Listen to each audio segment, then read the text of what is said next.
Welcome to the deep dive. Today, we are taking a look at some really powerful insights, especially from Morgan Housel, and we're boiling it all down to one thing. Right. Understanding the psychology of not just getting rich, but the totally different skill of how to stay rich. And we're looking at this, and this is important specifically for you if you're later in your financial journey. Yeah. You've already built it. Yeah. The game has changed now. Yeah, the rules are completely different. You're not trying to maximize growth anymore. And that gets right to the heart of the single biggest fear, I think, the thing that keeps people up at night. Yeah. It's not how much can I make, it's that nagging question, will my money last as long as I do? Exactly. I mean, think about it. For 40 years, everything taught you how to accelerate, how to invest aggressively. Go, go, go. And then suddenly, the minute you need to start drawing down on that money, all that learned behavior, it's not just useless, it's actually dangerous. Yeah. You need a new map. And that's our mission for this deep dive. We're going to decode that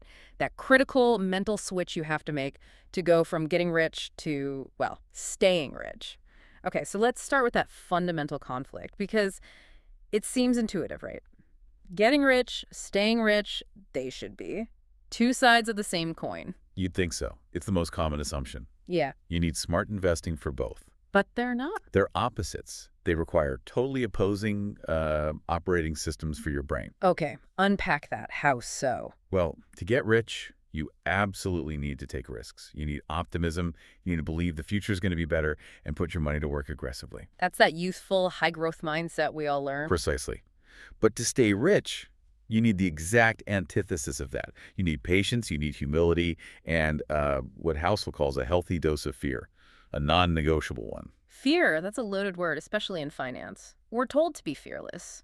If the whole point is security and peace of mind, why on earth is fear a necessary ingredient? Because your time horizon has changed everything. If you're 30 years old and your portfolio tanks 40%, it's painful. But you have time. You've got decades to recover. Decades for the market to come back, for you to keep investing.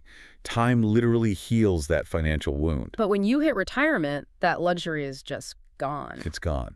This is where that concept, sequence of returns risk, becomes, I mean, absolutely lethal. Right. It's not that the market drops, it's when it drops. That's it. If you're retired and you're forced to sell your assets to pay for your life when the market is down 30%, you are permanently, and I mean permanently, locking in those losses. You're selling low, and you can't buy back in because there's no new paycheck coming in to replace those shares. That is the textbook definition of failure at this stage. You have destroyed your own compounding machine.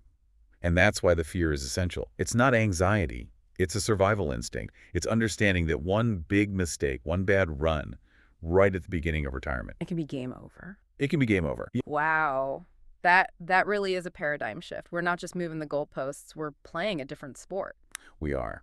The old way of thinking, growth at all costs, you have to throw it out the window. So what's the new way? The new syntax is this. Survival creates growth. If you can just structure your finances to stick around, to get through the dips without panicking and selling at the absolute worst time, Then you win. then you win. Survival is the winning strategy. The goal isn't to be the fastest anymore. It's just to be the one who finishes the race. Exactly. Durability over brilliance. Every single time. Okay, so if the name of the game is durability, is survival, then the obvious question is, how do we build that? Does this just mean you retreat from all risk? Pull everything out and stuff it under the mattress? Well, that's one extreme. But hiding isn't protecting. As we know, inflation would eat that mattress for lunch. Right. Survival means preparation. It means building in resilience, not just retreating. Okay, so preparation. This brings us to that core idea for durability, the margin of safety. Yes. This is your financial buffer. It's what gives you the breathing room. And the analogy Housel uses is, it's just perfect. The spare tire. A spare tire. I don't carry a spare because I plan on getting a flat tire today. I carry it because I know the road is unpredictable, there are potholes I can't see. It's your insurance against the unknown unknowns. Yeah. The margin of safety is just capital. You've set aside specifically to absorb shocks you can't predict. A pandemic, a medical crisis, a market crash. And that runs completely counter to how most people plan retirement. They look at a spreadsheet, they see the historical average return of 8%, and they build a plan around that. They plan for the best case scenario. And that is, frankly, a blueprint for fragility. A plan is only as good as its ability to withstand stress. The spreadsheet looks great when the market cooperates. Of course. But what if the market returns, say, -10% for 2 or 3 years straight, right when you need that income? That's the stress test. The ability to get through that volatility without having to sell and destroy your long-term base? Absolutely. So when we talk about being financially unbreakable, we're not talking about maximizing your return. We're talking about having enough cash or, high-quality bonds to cover your living expenses for a set period, maybe 3 years, maybe 5. So that if a huge downturn hits, you don't even have to look at your stocks. You don't touch them. You leave your long-term assets alone to recover. So the margin of safety, it's not just for paying bills. It's a tool specifically designed to prevent that sequence of returns risk from sinking your entire ship. Precisely. It gives you permission to wait. It lets your portfolio heal because you're living off your reserve instead of selling your depressed assets. It turns a market crash from a catastrophe into, well, an inconvenience you can survive. It buys you time. It buys you the single most valuable asset in finance: time. That's actionable. That really focuses the mind. Liabilities first, growth second. Okay, the math on the margin of safety, it makes perfect logical sense. But this is about psychology, and the human side of this is, it's really hard. So hard. I'm talking about the comparison trap.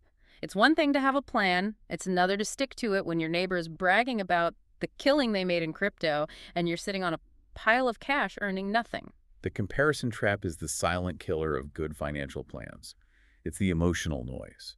So how do you fight that? How do you silence that little voice saying you're an idiot for missing out? This is where we get to what I think is Morgan Housel's most brilliant piece of advice. He says, don't aim to be coldly rational. Okay. Aim instead to be just reasonable. What's the real difference there? Rational, reasonable, they sound the same. Well, rationality is what the spreadsheet says. A purely rational spreadsheet looks at historical returns and says, you should be 100% in stocks for the highest potential return. It ignores your feelings entirely. Right, the spreadsheet doesn't care if I'm up all night worrying. Exactly. Yeah. It assumes you're a robot who will execute the plan perfectly. But a reasonable person admits they're human. The reasonable person says, look, I know stocks might do better, but I can't sleep at night if my entire net worth can drop 40% in a month. And that anxiety, that lack of sleep, that is a much bigger risk to the plan than underperforming the S&P 500 by a couple of points. A far greater risk, because that's what leads to panic. And so the reasonable person's solution might be to keep, say, 2 or 3 years of living expenses in cash, in the bank, where they can see it. I have to push back on that, though. From a practical standpoint, keeping 3 years of expenses in cash right now with inflation running hot, that's a guaranteed loss. You're losing purchasing power every single day. Isn't that just irresponsible? It is the ultimate rational sacrifice for an emotional gain. Yes. Mathematically, on paper, you are losing to inflation. But if that cash buffer, that visible safety net, gives you the confidence to not sell your entire stock portfolio when the market crashes 30%. Then that small, guaranteed loss from inflation saved you from a massive, catastrophic loss from panic selling. Precisely. You avoided turning a paper loss into a real permanent one.